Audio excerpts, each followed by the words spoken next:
This video is brought to you by Monoprice, offering you high-quality cables at everyday low prices, all with a lifetime warranty. Monoprice also has adapters, keyboards, headphones, and even gaming monitors. Click the link in the description for more information or visit monoprice.com.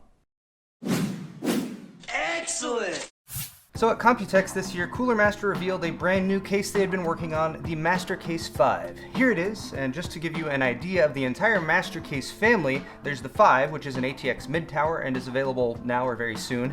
And on the roadmap, there's also the MasterCase 7, which will be a larger eATX full tower, and maybe even a MasterCase 3 for micro ATX or mini ITX builds, but those aren't confirmed yet, so let's just stick with the 5 for today. It's available in the basic trim as the MasterCase 5, an upgraded version like the one here called the MasterCase Pro 5, and also in the future a special MasterCase Maker 5 version, which will be a Cooler Master store exclusive. Cooler Master's focus with this new series is to allow you to modify, customize, upgrade, and expand your case to meet your needs while maintaining their standards of excellence in overall cooler mastery. Trademark. So did they succeed? I don't know why I'm asking you that question. You should just watch the rest of the video to find out. Okay, so this is a mid-tower ATX case, and a quick unboxing reveals hard foam inserts for packaging. Not my favorite, but it's quite thick and certainly adequate. The MasterCase 5, and this is the non-pro version we're looking at here by the way, is only available in black at launch, but Cooler Master will consider other colors, probably white would be on the short list, based on customer feedback. MSRP is $110 US for this version and $140 for the Pro 5. Speaking of the Pro 5, look at all these other boxes. These are some sold separately upgrades Cooler Master sent along, including a windowed side panel, a top reservoir bracket and mesh grille, a couple more 2 and 3 slot drive cages, and one of the toolless 2.5-inch SSD mounting panels. These can all be purchased separately as upgrades for the base MasterCase 5, or if you get the Pro 5, it'll come with the windowed side panel, the radiator bracket, and the mesh top cover. And look, there's even a privacy shield on the bottom of the window panel that you can use to block your power supply if it's not made by Cooler Master. I'm going to leave these to the side for now and focus on the base kit, but I will come back to them at the end. Aesthetically, the MasterCase 5 is a fairly standard ATX tower layout with distinctive angular top and front panels and lots of hex mesh airflow. The black painted steel and black plastic are very well matched. I like the quality of the paint job. It's a matte finish and it's maybe just ever so slightly gray or lighter black, and although it can pick up fingerprints, they wipe off pretty easily. Dimensions are 235mm wide, 512mm deep, and 548mm tall. At the top, front, and center is the I/O panel with a reset button, a couple USB 3.0 ports, power button, mic, and headphone, and this whole panel is removable for potential future upgrades once USB 3.1 is available, for example. While we're up here, the top of the case has two handles reinforced with metal, which are sturdy and make it a lot easier to pick up and move the case around.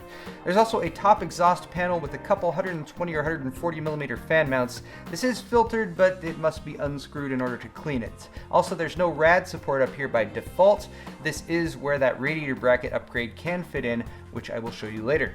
Back to the front, there's a couple 5¼ inch drive bays, and below that your front intake with a dust filter that pulls off from the bottom. It's not as elegant as some of the magnetic ones, but I think I actually prefer it because the plastic catches are wide and sturdy, and I've had many of those magnetic ones break because they have flimsier plastic nubs that hold them in place.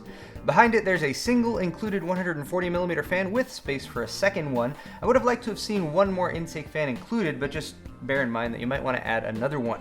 You can do a 240 or 280mm radiator up here, but you'll want to keep it slim as there's only 40mm total space for the rad and fans together.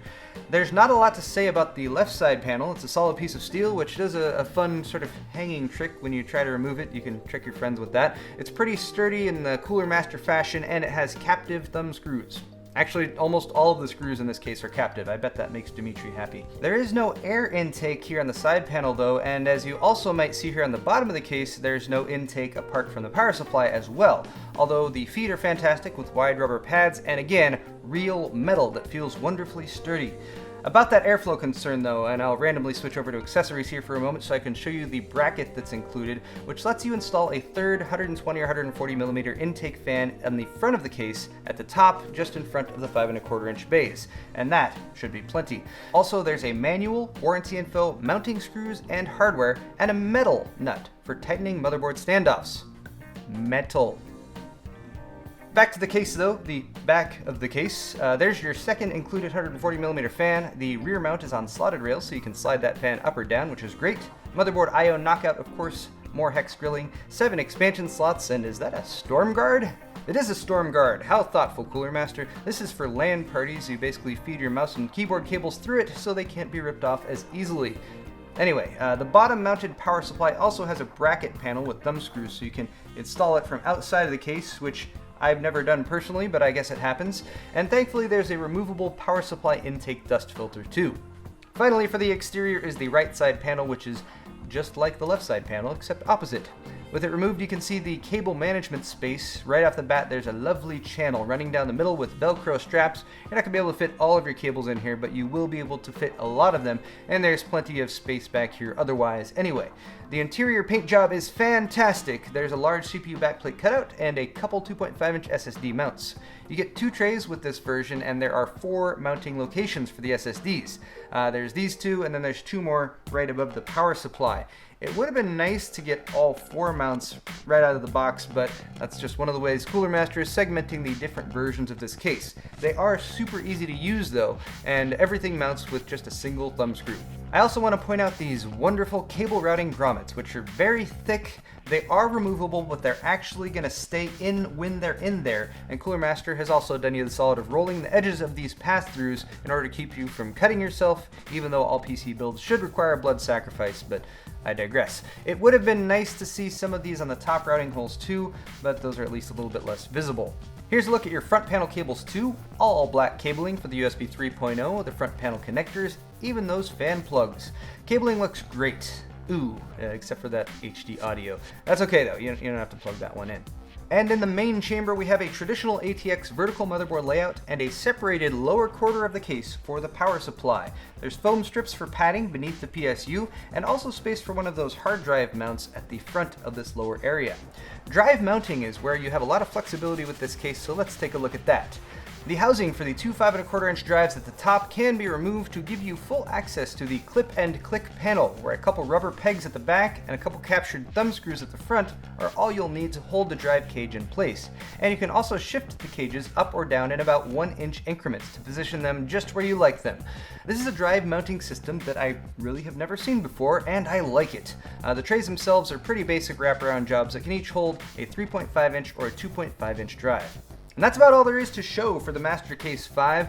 What about all those extra pieces? I will now add them to the MasterCase 5 to magically turn it into a MasterCase Pro 5. That's right, and now we've got a windowed side panel to look through, a nice mesh vent for the top, a 240 or 280 radiator bracket that can be used to mount up the radiator outside the case before installation, at least for 240 rads, which is super handy, and I also added all the drive cages just to give a look-see what it would look like. So on the plus side, the MasterCase 5 continues the Cooler Master tradition of manufacturing solid, functional cases with the core feature set that builders look for.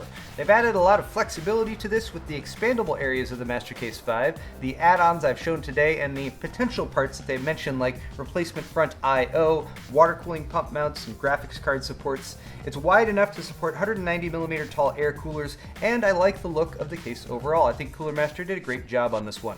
On the minus side, I had a few complaints. I would have appreciated one more intake fan at the front. The drive mounting situation is pretty limited out of the box unless you add more cages or SSD mounts, and there seems to be a lack of cable tie-downs behind the motherboard tray, apart from that central channel with the Velcro. Ultimately though, I think Cooler Master has produced an excellent new case in the MasterCase 5.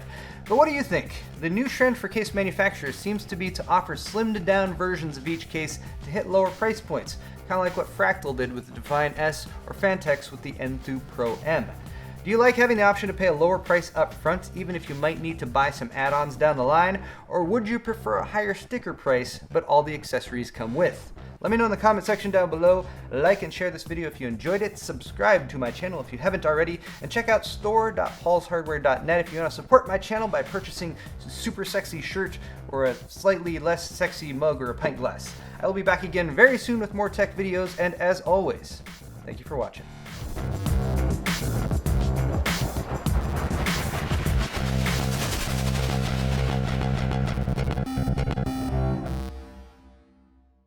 Cooler Master's focus with this new series is to allow